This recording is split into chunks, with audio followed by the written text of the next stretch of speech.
Viewers, कैसे हैं आप? उम्मीद करती हूँ सब खैरियत से होंगे। बानू की किचन में एक नई वीडियो के साथ हाजिर हूँ। जी व्यूअर्स, आज बानू की किचन में बहुत ही जबरदस्त रेसिपी बनने जा रही है। आज हम बनाएंगे होममेड व्हाइट सॉस, जिसे बनाना बहुत ही आसान है। जी व्यूअर्स, वीडियो शुरू करने से पहले मेरी आप सबसे रिक्वेस्ट है कि अगर आप मेरे चैनल पर नए हैं तो मेरे चैनल को जरूर सब्सक्राइब करें, साथ में दिए गए बेल आइकन में भी क्लिक करें ताकि मेरी हर नई वीडियो आप तक सबसे पहले पहुंचे। वीडियो को लाइक शेयर जरूर किया करें, ये आपकी तरफ से मेरे लिए बहुत कीमती तोहफा है। जी व्यूअर्स, वीडियो शुरू करने से पहले हम पढ़ेंगे दुरूद पाक। बिस्मिल्लाह।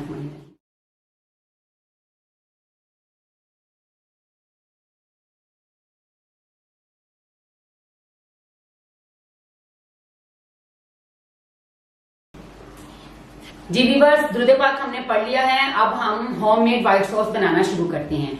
होममेड व्हाइट सॉस बनाने के लिए हमें जिन अजजा की जरूरत है मैं आपको वो बताती हूँ।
मैं आपसे फिर मिलूंगी नई वीडियो में नई रेसिपीज के साथ। तब तक के लिए अपना और अपने घरों का ख्याल रखिएगा, मुझे दुआ में याद रखिएगा। अल्लाह हाफिज।